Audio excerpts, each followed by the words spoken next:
Hello everyone, Assalamu alaikum. My name is Hijab Akbar Kwali and I am student of Rehan School Korangi campus and I am studying in the class Future Navigators.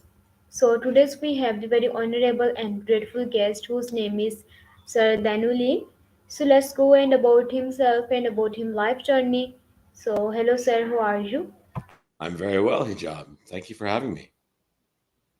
Okay sir, you are most welcome. So first of all, I want to thank you to come in my show and give me your valuable time. My pleasure. Okay, sir. So, please introduce yourself from my viewers.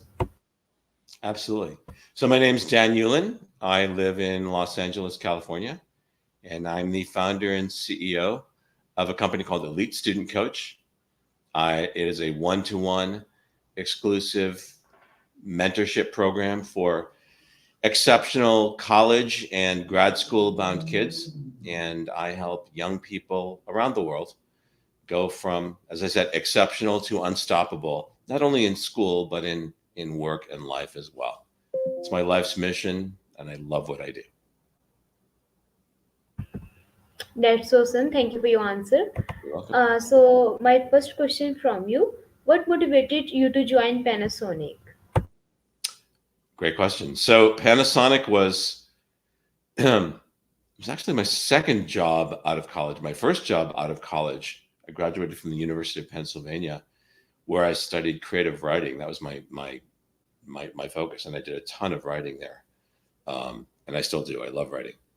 My first job out of college was teaching writing and art, fine art, and music at Andover Academy at a prep school, a very exclusive prep school in Massachusetts. I grew up in Boston, so I went back to Boston, and Andover Academy is just outside of Boston, and I taught there. And shortly after that, I was picked up on this.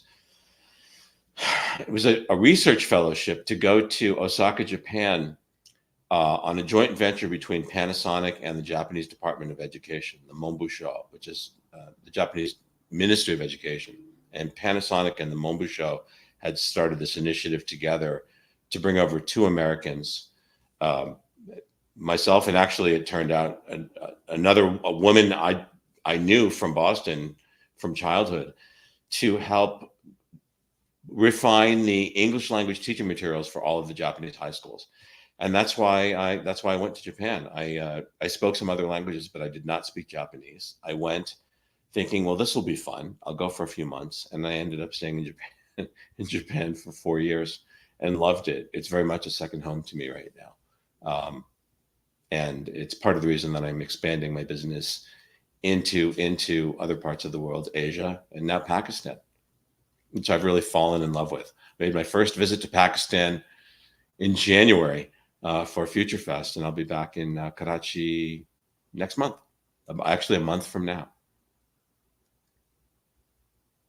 That's awesome. Thank you for your answer. Really. So, how did your role at Panasonic prepare you for your current position? Another great question. So, you know, I think, I guess my philosophy when it comes to, and I hope this is helpful for the people watching your show, particularly the young people watching this show, and the people at the Rayhan School. I didn't go to Osaka thinking, well, this will be the start of a career in international business. I went thinking, listen, I love teaching. I actually started working with young people teaching when I was 12, teaching one of my passions in life, which is magic, card magic, working with kids who were 8 and 9 and 10 years old in Boston. And it was an education thing. I've always been passionate about education and teaching. So I went to Japan thinking, well, this will be cool, and we'll see what comes of it. But to answer your question about how it prepared me for my current role, it prepared me to be prepared for whatever comes my way. And here's how that showed up. I went to Osaka thinking this will be a 3-month job. I'll come back for this other wonderful job that I have waiting for me in New York, and that'll be that.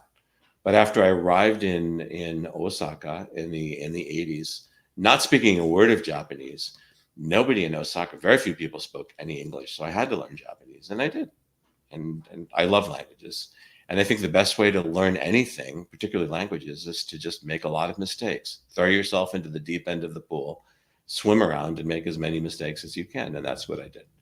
And I ended up falling into this job across the street from Panasonic at this lovely club that had a beautiful Yamaha grand piano. I love to play piano. I have all my life, although I never learned to read music. I just play by ear and I sing. And they needed a pianist. They needed a pianist and a singer, and I took that job.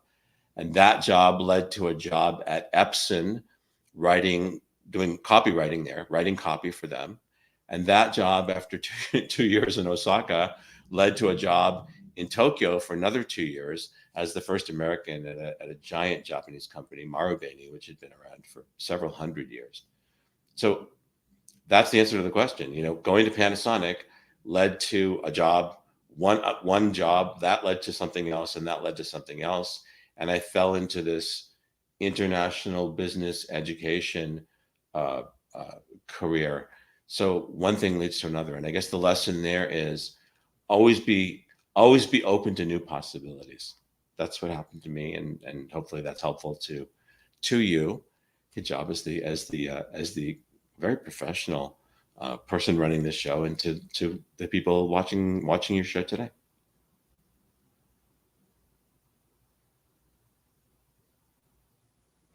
Okay, so thank you for your answer. You're welcome. So, my next question from you: what were some of the key challenges you faced while working at Panasonic? So yeah, I mean I think the challenges I faced at Panasonic were the same challenges I faced when I was working at the many places that I worked in my early career, not only in Japan but in work that I did in Korea and Thailand and France and Germany and Switzerland and some other places, which was overcoming the language barrier and the cultural barrier. Um, I think becoming culturally fluent is just as important as becoming linguistically fluent. Like your English is fantastic. Your English is 100% fluent. Congratulations. Your English is absolutely beautiful. But I think it's not just a question of learning to speak another language. I think it's also a question of becoming culturally comfortable and culturally fluent. So that was one of the challenges that I faced was you know, again, sort of jumping in at the deep end of the pool at Panasonic, not having ever been to Japan before, um, and learning, you know, some of the customs of Japan, but also learning the language and all the complexities that went along with the language. That was one of them. The other was the sort of business rituals and customs. Uh, I'll just use Japan as an example. They're so different from what we have in the United States. So, for example, in the United States, when we're conducting business negotiations, there's a lot of talk back and forth. And generally, silences of more than 4 or 5 seconds become uncomfortable. So you'll see if you're sitting at the table having negotiations or having business discussions here in the United States, a number of other countries, Western countries, if the silences between parties on the opposite side of the negotiating table last longer than 4 or 5 seconds, it starts to become a little uncomfortable. In East Asia, particularly in Japan, protracted silences of a couple of minutes are very normal. So that was one of the things that I ended up getting used to. And actually, when I ended up working as the first American at a Japanese company, when I was sort of working as an American at a Japanese company, negotiating with American companies that were going to import their products to Japan, that was used sort of to my advantage. So I straddled both worlds. And I think the final challenge that I faced was just learning and understanding very early on in life, in my early 20s, that every day I knew less. One of the things, and I talked with Rayhan about this a couple of weeks ago, when he interviewed me, was one of the great joys of living in Japan, and that even today, in my work as a mentor for incredible kids, and in the work that I do, I'm looking forward to meeting you and your colleagues when I come to the Rayhan School next month. Every interaction I have with everybody, but particularly with kids, I realize that I know less, that I have more to learn. And I think that's one of the exciting things about life, is when you embrace the fact that you don't know everything and that there's more to learn, and that's really exciting. Um, So just coming back to Japan, I told this to Rehan. He said, "Why did you end up staying so long?" And I said, "Because every day I woke up and I realized I knew less, that there were more doors to open." And I think that metaphorically, that's true as well. I every time I work with my mentees and their families, because my mentees are young people, they're everywhere between the age right now of 11 at the lowest end and 23, 24 at the highest end for kids who are in graduate school. They help me become a better mentor because there's a feedback loop. With mentorship, it's not just an older person to a younger person. It's when my mentees tell me, "Listen, Dan, here this doesn't work for me. This is a better way for you to help me." In that interaction, I become a better mentor for them. And then as I'm teaching them to become a better mentor for other people, that interaction gets passed down and paid forward. So it's a really exciting thing. I love it. I was asked the other day by some people who've known me for 30 years, long time, much longer than you've been alive, I'm guessing.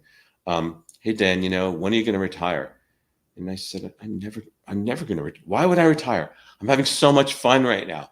I'm just getting going. So I think when you find your life's work, it's like finding some kind of a nuclear engine inside yourself. You just get so excited that you just never want to stop. There's the answer to that question. I hope that was helpful. Yes, it is a very amazing answer, and also I'm very excited to meet you. I'm really excited to meet you too. Okay, so my next question from you. You came to Future Fest a few days ago. So how did you feel, and how was your experience to come Pakistan first time? Wow, it was so I I have lived in 6 countries and worked in, well, before I came to Pakistan, I lived in 6 countries and worked in 36. Now I've lived in 6 countries and worked in 37 countries. I love Future Fest. I was really lucky. I was so fortunate to be invited there. Rayhan invited me. Rayhan worked together with my mentor and dear friend Dennis Yu, just a fantastic guy. I love Dennis, and I was invited to come speak and deliver a keynote at Future Fest, and that turned into actually a couple of opportunities to speak on stage, um, and those were wonderful. It was great to be able to speak on stage, but equally wonderful, and maybe even more so, was the opportunity just to meet people from all walks of life at Pakistan, and particularly the kids from the Rayhan School. And I remember a conversation sitting down. Uh, I think it was on day three. It might have been day two, but I think it was day three with a few of the young people from the Rayhan School, and they said, "Hey, sir," and I said, "Please call me Dan. Like, please call me Dan. Sir is fine, and I appreciate how polite you all are, so beautifully mannered, but I'm just Dan." So I said, "Call me Dan." And they said, "Do you have 5 minutes?" And I said, "Of course." And it turned into like 2 hours, 3 hours. Time just passed. You know how time passes quickly when you're just having an amazing time? That's what happened. Time just passed super fast. And we talked about education, and we talked about life, and we talked about what it's like to be a young student learning new things. And they asked me about my experience and asked them about their experience. So it was a magical experience. I don't have any better way to describe it than that. I fell in love with Pakistan. I fell in love with uh, the hunger for learning over there, the hospitality with the food. Oh my gosh, the food is incredible over there, and I can't wait to come back. I'll be back. I'll be back in a month's time, and so looking forward to seeing the Rayhan School. I've seen pictures of it. I've heard all about it, but I can't wait to actually see it in person. Yes, thank you for your answer. You're welcome. So, can you share a memorable experience or project from your time at Panasonic? Sure. Um, yeah, I guess this goes. So when we're talking about Panasonic, we're really talking about my time in Japan. My early time in Japan.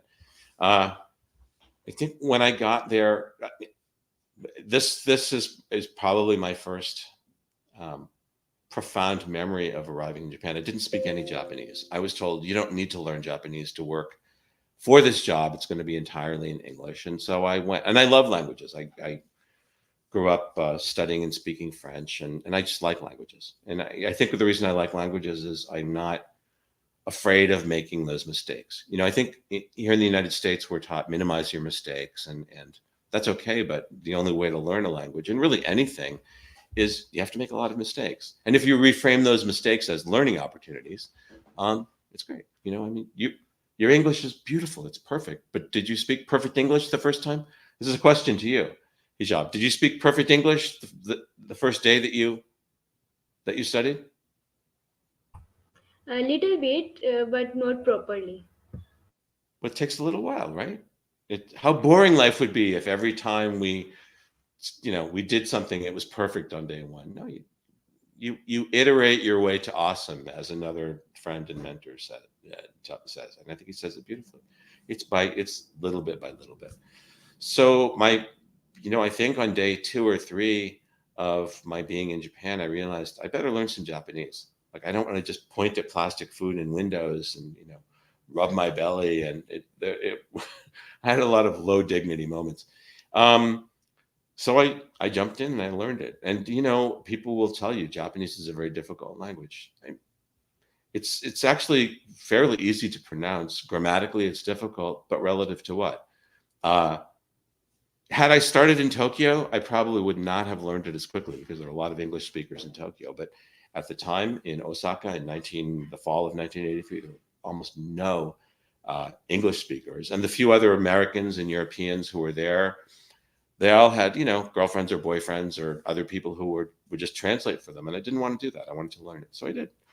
And so that was a memory, and it was an uphill climb. It was difficult for the first few months.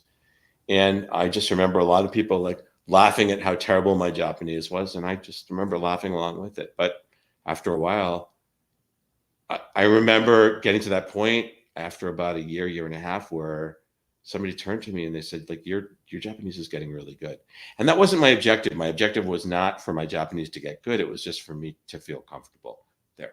And the reason I bring this up in reply to your question is that I'm very fortunate to have had the opportunity to live and work in so many countries, and I did learn a little bit of Urdu before I came.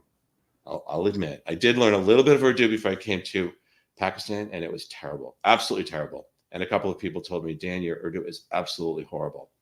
And I said, well, thank you. And they said, but you're one of the few Americans who ever tried. So um, I promise you that when I meet you next month, I will try a little bit more. And I also promise you that my Urdu will be absolutely horrible, but I'm going to give it a shot.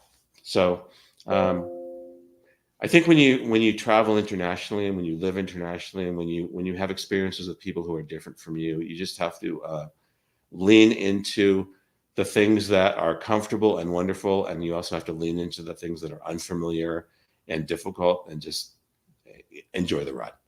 So that's my answer to that question. Okay, so thank you for your answer. You're welcome. So, my next question from you: what were some of the key challenges you faced while working at Panasonic? This is similar to the last question that you asked me. So um, I guess it was. I guess it was, again, sort of adapting to a culture that was very different. Adapting to a culture that was very different from my own. So I was tasked with helping to refine the language lab teaching system, English language lab teaching system for Japanese high school. So in Japan, much like in Germany, and I think there are one or two other countries that do it this way too, the entire country on their high school system studies the same curriculum every week.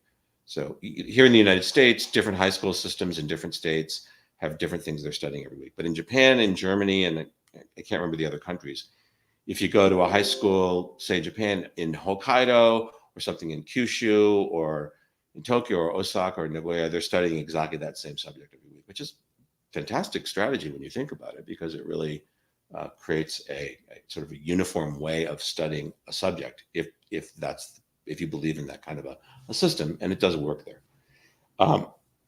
So they were looking for a couple of Americans who had experience in education, which I did, because I'd been doing a lot of work in education, starting with when I taught creative arts and magic and performance while I was a kid. And then I also did education, worked in education while I was an undergraduate. And when I was in high school, I worked with kids who were learning challenged.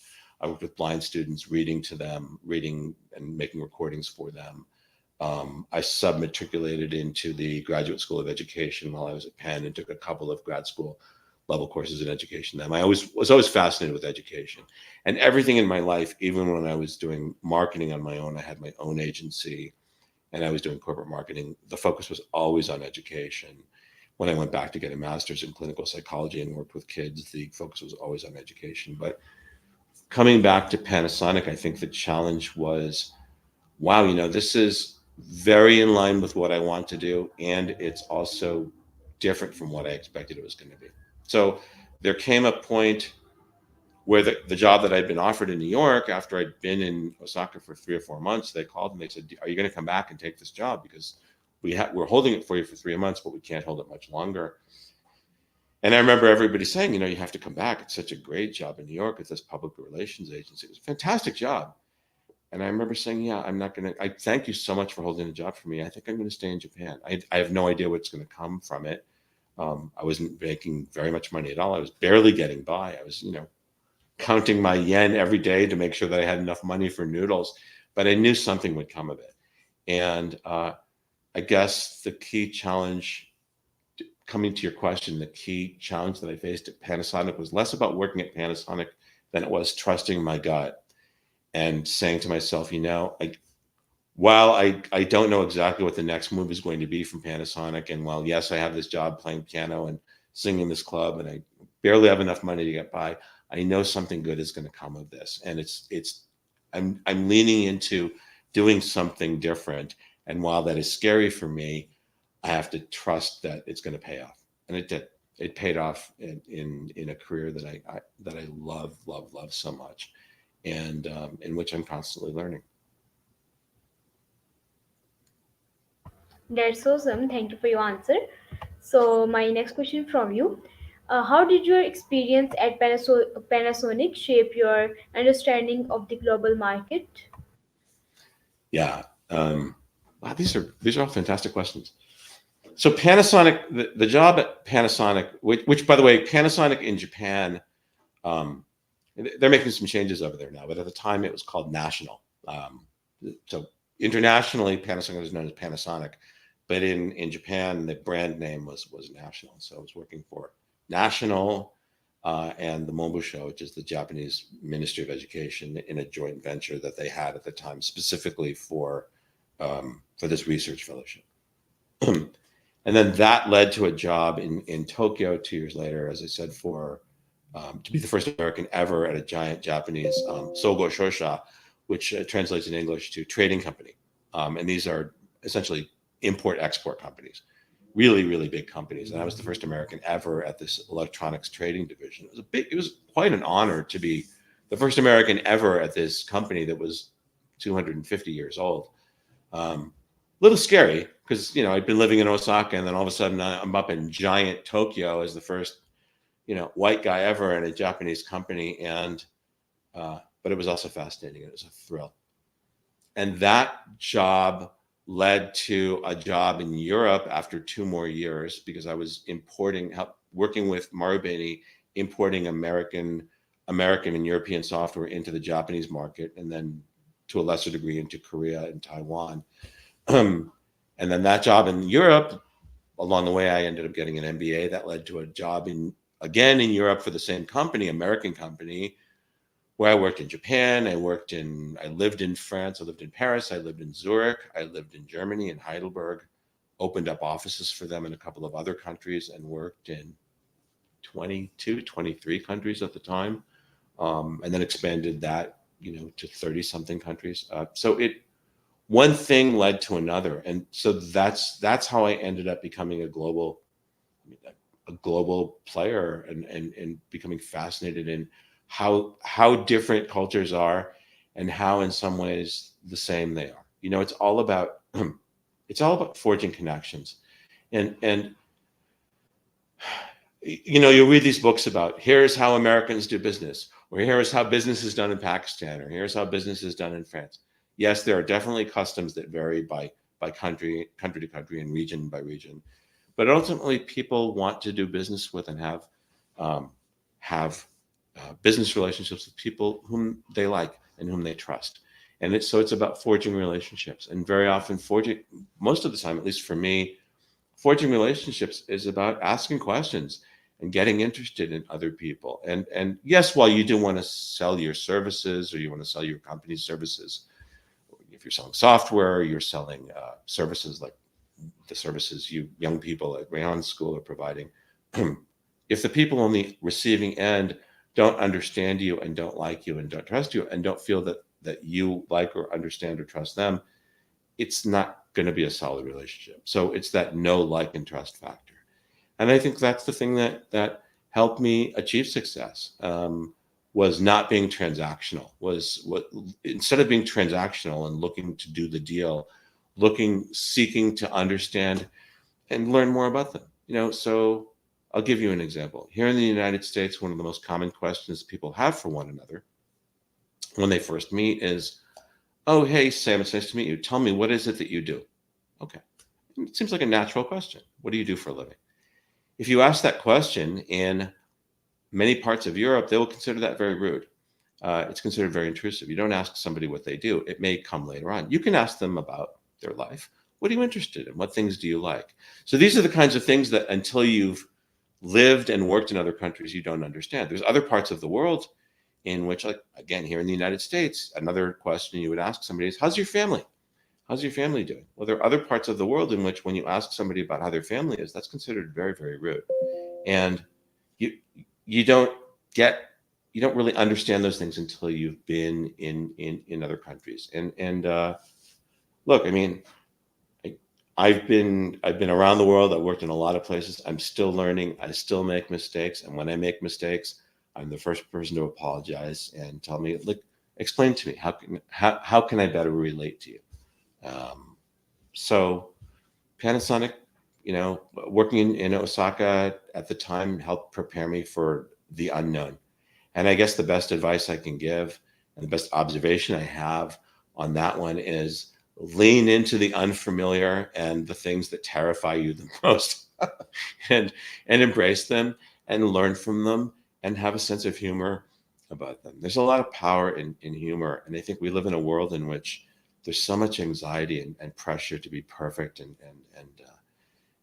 to be successful. But so much of success, I think, involves um, embracing the fact that things aren't going to be perfect and you're going to have failures. And if you reframe those failures as learning opportunities and have a good sense of humor about it, laughter transcends culture.